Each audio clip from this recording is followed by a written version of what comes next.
Alexandre Debanne, l'un des visages les plus marquants de la télévision française dans les années 990, était apprécié pour son sourire éclatant et son style de présentation énergique dans Vidéogag de TF1.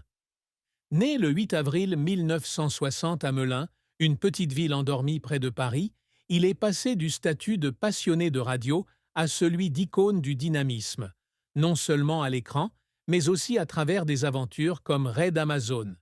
Pourtant, en 2024, dans une rare interview sur une chaîne locale, Alexandre Debanne a finalement admis une douloureuse vérité qui tourmentait constamment son cœur. Sa relation brouillée avec son fils unique, Léo Debanne, et son profond regret de ne pas pouvoir remplir son rôle de père. Cette vérité, gardée secrète pendant des années, a été révélée à travers les larmes, alors qu'il racontait ses tentatives pour contacter Léo, pour finalement recevoir un silence ou des réponses froides. Sa plus grande tristesse n'était pas l'accident de moto qui a failli lui coûter la vie en 1996, ni sa carrière télévisuelle en déclin, mais le sentiment d'impuissance de ne pas pouvoir construire une relation étroite avec son fils, qu'il aimait plus que tout. La vie d'Alexandre a été un voyage difficile, des pressions de la célébrité, des relations brisées aux tentatives de se réinventer. Mais la tristesse la plus profonde est le regret d'avoir laissé le travail et les erreurs personnelles éclipser son rôle de père, une blessure qu'il porte avec lui à l'âge de 65 ans. La plus grande tristesse dans la vie d'Alexandre Debanne vient de la rupture avec son fils Léo, né en 2001, dont il espérait qu'il serait sa plus grande source de motivation et de fierté. Léo est le fruit d'une relation entre Alexandre et une femme dont il garde secrète l'identité pour protéger sa vie privée, une décision qui reflète sa nature privée. À la naissance de Léo, Alexandre est au sommet de sa carrière, co-animant Vidéogag avec Bernard Montiel et participant à plusieurs grandes émissions de télévision. Cependant, son emploi du temps chargé, avec de longues journées de tournage et des voyages d'affaires constants, lui laisse peu de temps à consacrer à ses enfants. Il pleurait en se rappelant l'époque où Léo, à 4 ans, attrapait sa chemise et demandait pourquoi son père n'était pas à la maison, en train de lui lire des histoires. Mais Alexandre ne pouvait que le serrer dans ses bras et lui promettre de revenir bientôt. Une promesse qui restait souvent non tenue. En 2008, alors que Léo avait 7 ans, Alexandre s'est séparé de la mère de Léo, un événement qui a marqué un tournant dans la relation père-fils. Après la séparation, Léo vécut principalement avec sa mère en banlieue parisienne, et Alexandre, bien qu'essayant de rendre visite à son fils, ne le voyait que quelques fois par an. Il a pleuré en réalisant que Léo, autrefois un garçon blotti contre son père, était devenu un garçon distant, avec de courtes conversations par SMS comme « Je vais bien » ou « Pas besoin de te voir ». Dans un moment émouvant en 2024, Alexandre a admis avoir pleuré de nombreuses nuits en regardant une photo d'un jeune Léo, ayant l'impression d'avoir perdu la chose la plus précieuse. Il a essayé d'arranger les choses en invitant Léo à un voyage en moto au Népal en 2019, espérant que les journées sur la route les rapprocheraient. Mais Léo a refusé, lui laissant l'impression que son cœur était serré. Cette tristesse s'approfondit lorsqu'il compare l'amour inconditionnel qu'il portait à Léo avec le vide qu'il ressentait en retour, et il craint que son fils ne lui pardonne jamais les années d'absence. La carrière d'Alexandre Debanne a été un parcours haut en couleurs, de ses débuts à la radio jusqu'au projecteur de la télévision, mais il y a aussi eu des échecs et des pressions qui l'ont fait pleurer. Il débute sa carrière en 1980, à l'âge de 20 ans, comme animateur sur FR, 3 radiocentres, où il devient rapidement populaire pour sa voix chaleureuse et son style plein d'esprit. En 1984, il rejoint CFM, une station de radio plus grande, et commence à se faire un nom.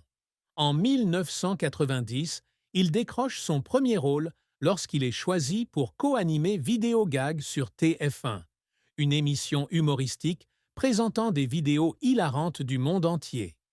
Avec son sourire contagieux et sa capacité naturelle à improviser, Alexandre a fait du vidéogag un phénomène culturel, attirant des millions de téléspectateurs chaque semaine et durant 6 ans. Il anime également La Roue de la Fortune sur TF1, un jeu télévisé populaire, et apparaît sur M6 avec des émissions telles que Les Petits Génies. Ses succès l'ont amené au sommet, avec le surnom de l'homme au sourire et une large base de fans. Mais en 1996, un grave accident de moto bouleverse tout.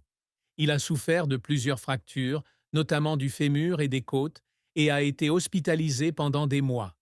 Il pleurait dans sa chambre d'hôpital, non seulement à cause de la douleur, mais aussi à cause de la peur que sa carrière soit terminée.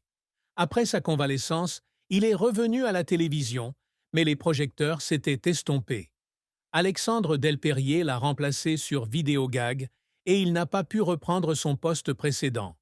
Il s'essaie à de nouveaux projets, comme animer Altitude sur TV8 Mont-Blanc et organiser le Raid Amazon, une course sportive féminine inspirante, mais ses efforts ne connaissent pas un grand succès. Il a pleuré en 2000 lorsqu'une émission de voyage sur Terre d'Info a été annulée après quelques épisodes, se sentant oublié par l'industrie du divertissement. En 2010, il s'est tourné vers l'animation d'émissions de moto sur Motors TV et a participé à des aventures à travers le monde, du Rajasthan au Ladakh. Mais ses projets n'ont attiré qu'un petit public. Il pleurait lorsqu'il pensait avoir sacrifié trop de temps au travail, tandis que sa relation avec Léo devenait de plus en plus distante. Malgré les revers rencontrés, Alexandre n'a jamais abandonné sa passion et sa persévérance dans l'organisation du Raid Amazon de 2001 à aujourd'hui, témoigne de son esprit d'avancement permanent, malgré son cœur lourd de pertes personnelles. La vie d'Alexandre Debanne a été une série de défis difficiles, allant d'accidents mettant sa vie en danger, de relations brisées à la pression de se réinventer après avoir quitté les projecteurs de la télévision. L'un de ses moments les plus sombres fut un accident de moto en 1996, lorsqu'il faillit perdre la vie sur une route de la banlieue parisienne. Il a subi de multiples interventions chirurgicales et des mois de physiothérapie, pleurant en regardant son corps dans le miroir, marqué et faible. Il a un jour confié à un ami qu'il craignait de ne plus jamais pouvoir marcher, et cette peur l'a hanté pendant des années. Un autre défi fut sa relation avec Véronica Loubry, célèbre présentatrice, et son grand amour dans les années 1990. Ils se sont rencontrés sur le plateau de TF1, sont rapidement tombés profondément amoureux et sont devenus un couple recherché par la presse. Cependant, des emplois du temps chargés et des désaccords sur l'avenir les ont amenés à se séparer vers 2000. Il a pleuré lorsque Véronica est partie, sentant qu'il n'avait pas fait assez d'efforts pour la garder, et cette douleur s'est aggravée lorsqu'il l'a vue fonder une nouvelle famille. Après la rupture, il s'est concentré sur le travail, mais la pression de maintenir l'image d'un présentateur dynamique l'a épuisé. Il a pleuré en 2005 lorsqu'il a réalisé qu'il s'était éloigné de nombreux amis proches qu'il avait soutenus dans les moments difficiles. En 2010, il est confronté à une crise financière lorsqu'un investissement dans un projet touristique au Maroc échoue, le forçant à vendre son appartement préféré à Paris. Il pleurait en faisant ses bagages, ayant l'impression d'avoir trop misé sur des rêves incertains. De plus, son départ de la télévision grand public pour se consacrer à des projets personnels, tels que Raid Amazon, a suscité des critiques selon lesquelles il abandonnait ou avait dépassé son apogée. Il a un jour confié à un collègue qu'il avait l'impression de nager à contre-courant dans une industrie du divertissement qui n'avait pas de place pour des gens comme lui. Ces épreuves ont non seulement mis à l'épreuve la force physique et mentale d'Alexandre, mais ont également approfondi son chagrin pour ce qu'il avait perdu, en particulier sa relation avec Léo. La tristesse la plus profonde qu'éprouvait Alexandre Debanne, et ce qui le peinait vraiment, était le regret de ne pas avoir rempli son rôle de père envers Léo. À 65 ans, en repensant à sa vie, il s'est rendu compte que tous les succès télévisés, les aventures mondiales et les récompenses du Raid Amazon ne pouvaient pas compenser les moments manqués avec son fils. Il a pleuré en se souvenant de la dernière fois qu'il a vu Léo, le jour de son 18e anniversaire en 2019, lorsqu'il n'a dit que quelques mots avant de partir. Il se sentait triste parce que Léo, maintenant un homme de 24 ans, aux cheveux blonds et aux yeux bleus, ne semblait pas avoir besoin de lui dans sa vie. Il écrivit une longue lettre à Léo en 2023, lui exprimant son amour et s'excusant pour les années d'absence, mais ne reçut aucune réponse, le laissant en pleurs dans le petit appartement de Lisbonne où il vivait une partie du temps. Dans une interview de 2024, il a admis avoir pleuré en lisant un article décrivant Léo comme son héritier de l'esprit aventureux, mais en réalité, père et fils se parlaient rarement. Il était peiné de penser que Léo ne savait peut-être pas à quel point il l'aimait, et ses efforts, comme lui envoyer des cadeaux d'anniversaire ou lui téléphoner pendant les vacances, restaient souvent sans réciprocité. Cette tristesse s'est accentuée lorsqu'il a réalisé que sa santé n'était plus ce qu'elle était, avec des douleurs au dos dues à un vieil accident et des signes de vieillissement comme l'hypertension artérielle